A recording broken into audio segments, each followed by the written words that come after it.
AB जानकारी educational YouTube channel में पुनः आपका एक बार फिर स्वागत है। और आज के इस वीडियो का टॉपिक है वह सेंटर टीईटी से संबंधित है। जैसा कि आपको जानकारी ही होगा कि सेंटर टीईटी की दो परीक्षाएं होती हैं, पहला 1 से 5 तक और दूसरा 6 से 8 तक। तो अगर आप 1 से 5 तक की तैयारी कर रहे हैं तो उसमें 30 प्रश्न जो है गणित से पूछे जाते हैं।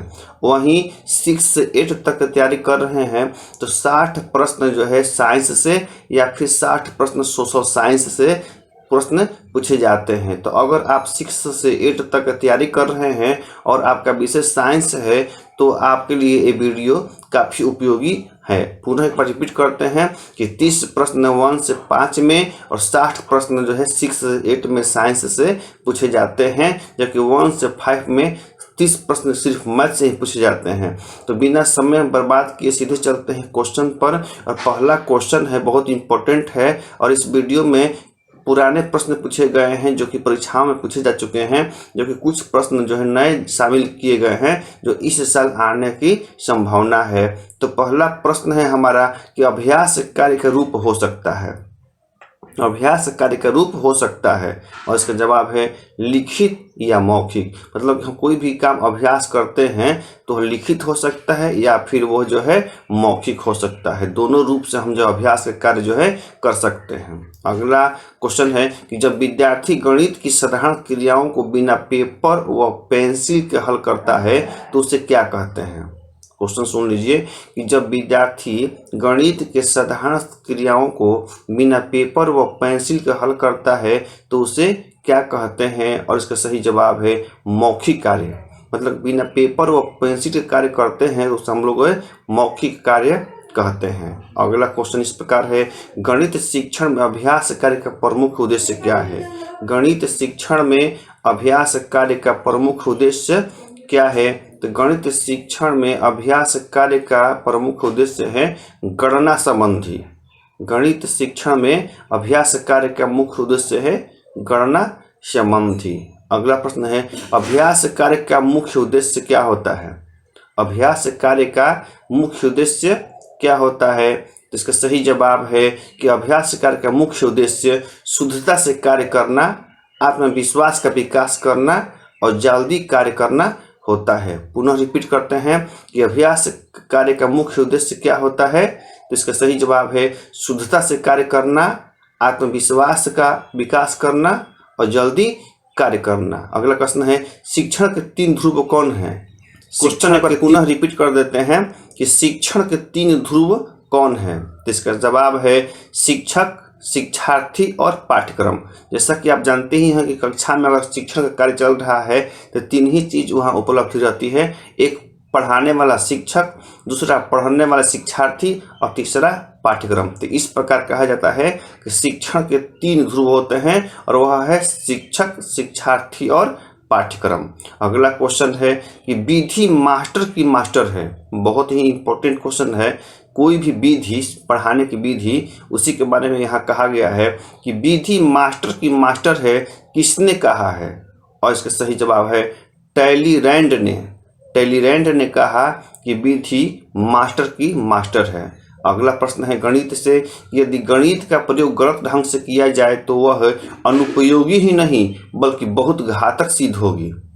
क्वेश्चन बहुत इंपॉर्टेंट है, यदि गणित का प्रयोग गलत ढंग से किया जाए तो यह अनुपयोगी ही नहीं बल्कि बहुत घातक सिद्ध होगी। यह किसने कहा। तो सही जवाब है, इसे कहने वाला है कि कोठारी कमीशन।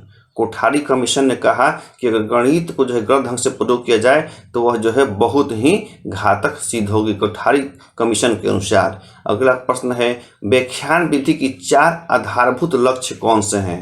व्याख्यान विधि आप जानते होंगे, आप बीएड और डीएड कर चुके हैं तो इसका व्याख्यान विधि के बारे में आप जानते होंगे। इसमें है कि व्याख्यान विधि के 4 आधारभूत लक्ष्य कौन से हैं। तो इसका सही जवाब है प्रेरित करना। ध्यान दीजिए, प्रेरित करना, स्पष्ट करना, पुनरीक्षण करना और विस्तृत करना। पुनः रिपीट करते हैं कि व्याख्यान विधि के 4 आधारभूत लक्ष्य हैं। क्या क्या है भाई। तो प्रेरित करना, स्पष्ट करना, पुनः निरीक्षण करना और विस्तृत करना। अगला प्रश्न है कि आगमन विशेष दृष्टांतों की सहायता से, ध्यान दीजिए, आगमन विशेष दृष्टांतों की सहायता से सामान्य नियमों को विधि पूर्वक प्राप्त करने की क्रिया है। रिपीट कर देते हैं क्वेश्चन, आगमन विशेष दृष्टांतों की सहायता से सामान्य नियमों को विधि पूर्वक प्राप्त करने की क्रिया है। किसके अनुसार?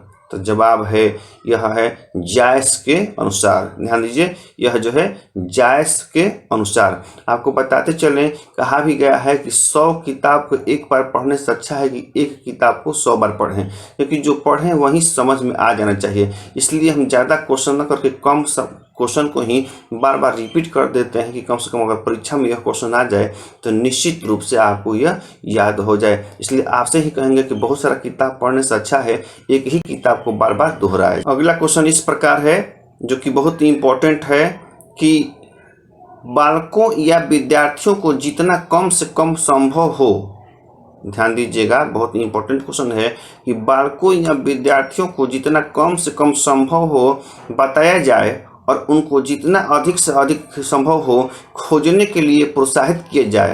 यह किसका कहना है? यह है हर्बर्ट स्पेंसर का। क्वेश्चन सुन लीजिए कि बालकों या विद्यार्थियों को जितना कम से कम संभव हो बताया जाए और उनको जितना अधिक से अधिक संभव हो खोजने के लिए प्रोत्साहित किया जाए। यह किसने कहा? हर्बर्ट स्पेंसर ने। अगला क्वेश्चन भी काफ़ी इम्पोर्टेंट है कि समस्या समाधान एक ऐसी रूपरेखा है जिसमें सृजनात्मक चिंतन तथा तर्क होते हैं, किसने कहा? ध्यान दीजिए, इस प्रकार के प्रश्न अवश्य पूछे जाते हैं कि समस्या समाधान एक ऐसी रूपरेखा है जिसमें सृजनात्मक चिंतन तथा तर्क होते हैं, किसने कहा? इसको कहने वाले हैं स्किनर। स्किनर ने कहा कि समस्या समाधान एक ऐसी रूपरेखा है जिसमें सृजनात्मक चिंतन तथा तर्क होते हैं, किसने कहा? स्किनर ने कहा। अगला क्वेश्चन है, परियोजना विधि का सबसे पहले किसने दिया? काफी इंपॉर्टेंट क्वेश्चन है कि परियोजना विधि को सबसे पहले किसने दिया? तो इसका सही जवाब है किलपैट्रिक ने। किलपैट्रिक ने सबसे पहले परियोजना विधि को दिया। अगला इंपॉर्टेंट क्वेश्चन है, खोज विधि द्वारा विद्यार्थियों में किसका विकास किया जाता है? खोज विधि द्वारा विद्यार्थियों में किसका विकास किया जाता है? जिसका सही जवाब है सूझ का, यानी कि खोज विधि द्वारा विद्यार्थियों में सूझ का विकास किया जाता है, भी इम्पोर्टेंट है। अगला प्रश्न क्या है कि उसमें है कि अन्वेषण विधि अनिवार्य रूप से कार्य विधि में प्रशिक्षण प्रदान करती है। ध्यान दीजिएगा, अन्वेषण विधि अनिवार्य रूप से कार्य विधि में प्रशिक्षण प्रदान करती है। इसमें ज्ञान को दूसरे स्थान पर रखा जाता है, किसने कहा? क्वेश्चन सुन लीजिए, अन्वेषण विधि अनिवार्य रूप से कार्य विधि में प्रशिक्षण प्रदान करती है, इनमें ज्ञान को दूसरे स्थान पर रखा जाता है, किसने कहा? सही जवाब है इसका बेस्टोवे ने। बेस्टोवे ने कहा कि अन्वेषण विधि अनिवार्य रूप से कार्य विधि में प्रशिक्षण प्रदान करती है, इसमें ज्ञान को दूसरे स्थान पर रखा जाता है। ठीक है। अगला क्वेश्चन भी बहुत इंपॉर्टेंट है, जो कि आपको जानना काफ़ी जरूरी है कि आगमन विशेष दृष्टांतों की सहायता से सामान्य नियमों को विधि पूर्वक करने की क्रिया है, किसने कहा? सही जवाब है जायस। रिपीट कर देते हैं, आगमन विशेष दृष्टांतों की सहायता से सामान्य नियमों को विधि पूर्वक करने की क्रिया है, किसने कहा? तो जायस ने कहा। तो अब आपको रिपीट करना चाहते हैं कि वीडियो लंबा हो रहा है और इस वीडियो को कम से कम 3 बार अवश्य सुनिएगा, तो निश्चित रूप से इतनी क्वेश्चन की तैयारी हो जाएगी। क्वेश्चन रिपीट कर देते हैं कि विश्लेषण विधि में पद होते हैं। विश्लेषण विधि में पद होते हैं, तो इसका सही जवाब है कि विश्लेषण विधि में 3 पद होते हैं। अगला क्वेश्चन है कि विश्लेषण विधि में बचत होती है, किसकी? विश्लेषण विधि में बचत किसकी होती है? सही जवाब है समय और शक्ति की। विश्लेषण विधि में समय और शक्ति की बचत होती है। अगला क्वेश्चन है, पाठ्य पुस्तक में गणित संबंधी किस ज्ञान को सम्मिलित किया जाता है? पाठ्य पुस्तक में गणित संबंधित किस ज्ञान को सम्मिलित किया जाता है? और इसका सही जवाब है मुख्य तथ्यों को, सिद्धांतों को। अगला क्वेश्चन है इसमें बहुत ही इंपॉर्टेंट कि मौखिक कार्यों में प्रश्नों का प्रयोग किया जाता है। मौखिक कार्यों में प्रश्नों का प्रयोग किया जाता है और इसका सही जवाब है प्रत्यास्मरण, तुलनात्मक और जांच संबंधी। क्वेश्चन रिपीट कर देते हैं आपको कि मौखिक कार्यों में प्रश्नों का प्रयोग किया जाता है और इसका सही जवाब है किसका भाई, पुनः रिपीट करते हैं जिससे कि आप समझ सकें कि मौखिक कार्यों में प्रश्नों का प्रयोग किया जाता है। मौखिक कार्यों में प्रश्नों का प्रयोग किया जाता है और सही जवाब है प्रत्यास्मरण, तुलनात्मक और जांच संबंधित। अगला प्रश्न है कि से बड़ा तथा से छोटा आदि का प्रत्यय सम्मिलित है। से बड़ा तथा से छोटा आदि का प्रत्यय सम्मिलित है और इसका सही जवाब है क्रमिक संरचना में, मतलब क्रमिक संरचना में इस प्रकार के प्रश्न जो है शामिल होते हैं। अगला प्रश्न है गणितीय प्रक्रिया नहीं है। गणितीय प्रक्रिया नहीं है और इसका सही जवाब है कंठस्थ करना, मतलब कंठस्थ करना गणितीय प्रक्रिया नहीं है।